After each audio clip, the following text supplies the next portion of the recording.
হাজার হাজার কোটি টাকা প্ল্যান পাস হচ্ছে, হাজার হাজার কোটি টাকার উন্নয়ন হচ্ছে। আমি বতাউল্লাহ কি বলবো আমার এলাকায় গিয়ে, কি বলবো? আমাকে সেটার উত্তর দিতে হবে।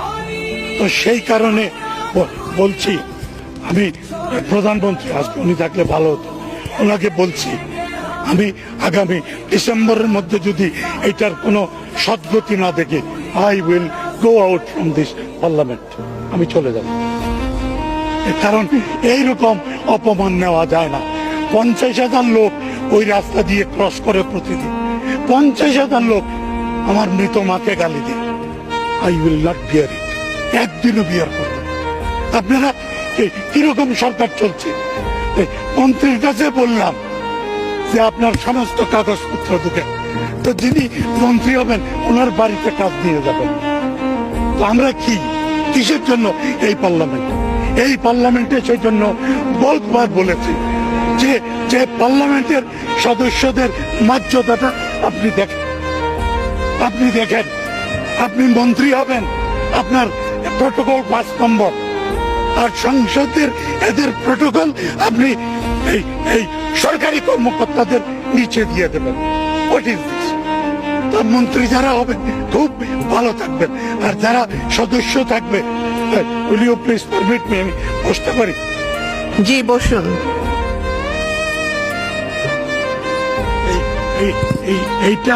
এইটা আপনি নিজে আপনাকেই বলেছি, আপনি এই ব্যাপারটার গভীরে যান। অশ্রদ্ধা যাদেরকে জানানো হয় সেই পার্লামেন্ট, আমি তো মনে করি বাজেটও পাশ করতে পারি। বাজেট পাশের আগে পার্লামেন্ট মেম্বারদের কাছে আসলেন, এরা সারা দেশে সাধারণ কর্মচারীদের সম্মানটা পায় কিনা সেটা আপনি খোঁজ করবেন। আরেকটা জিনিস আপনাকে বলি, এই যে এই কালো টাকার কথা আমি পরে বলবো, প্রকল্পের খরচ, এটা কি তামাশার দেশ পাইছেন? শুরু করবেন, প্রকল্পের খরচ 20,000 কোটি টাকা, সেই খরচ এখন কইতেছেন 1 লক্ষ কোটি, 1 লক্ষ কোটি টাকা। কি কারণে? কেন, কি কারণে করবেন এটা? এই যারা প্রজেক্ট বানায়, এই শালাদের, সরি, এটা আপনি এক্সপান্স করে দেন, এইদেরকে তো ধরে পিটানো উচিত।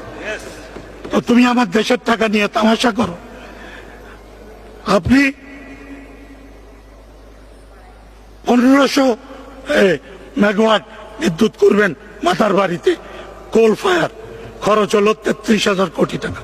আজকে আমি যদি জিজ্ঞেস করি, আপনি 1 লক্ষ কোটি টাকা দিয়ে 1500 মেগাওয়াটের ইয়ে কেন করতেছেন ওই যে পাবনার ইয়েতে, রূপপুরে? Who will pay this expenses? আপনি চাইলে সমস্ত কাগজ সাবমিট করব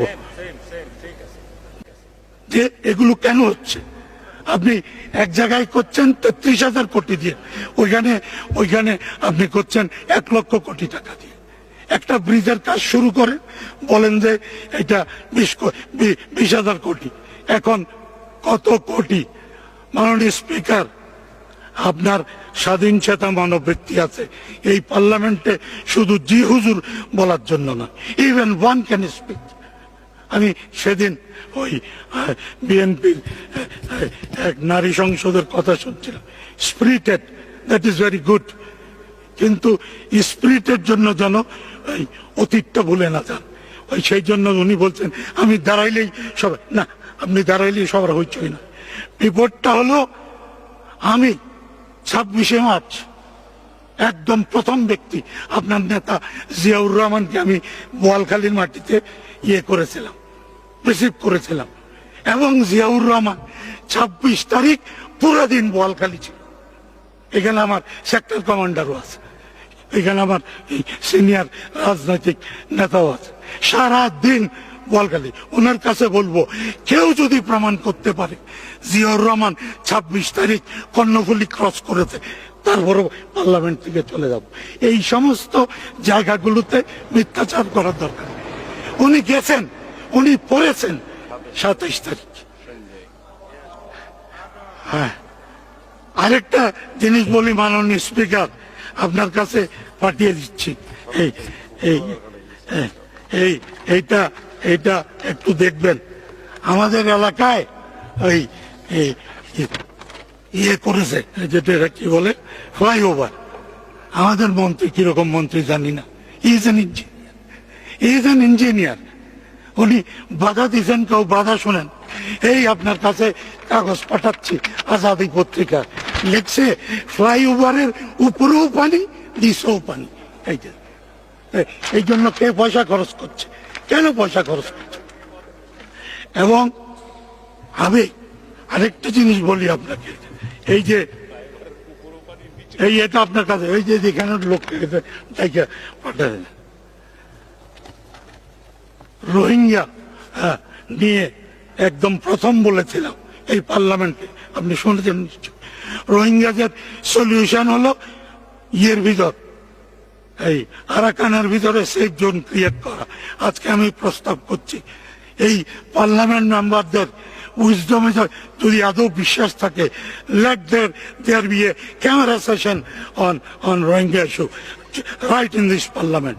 আমাদেরও কিছু কথা আছে, যদি দেখা যায় ওই সমস্ত কথা এই ব্যুরোক্রেটরা ডিসাইড করতেছে, ওই আমরা শুধু ভালো বেশ বেশ বেশ, এই পার্লামেন্ট থাকার দরকার নেই। একইভাবে বলতে চাই একটা ওয়ার্নিং হিসাবে, আমাদের দেশ কিন্তু রাইট অ্যাট দ্য মোমেন্ট কেমন জানি এই পার্লামেন্ট চলে না, কোর্ট ইজ ডিসাইডিং এভরিথিং। কোর্টের দুই বিচারক, এটা কি আবার এই ইয়ে হবে নাকি?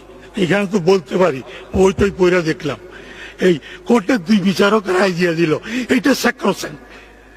এখানে 350 জন বহুত আলোচনা করতেছে, ওনারা মাঝে মাঝে আগেও বলছে আমরা অশিক্ষিত। আরে অশিক্ষিত হইতে পারে আপনার মতো ব্যারিস্টার, কিন্তু এতগুলো লোকের উইজডম বলে তো একটা কথা আছে।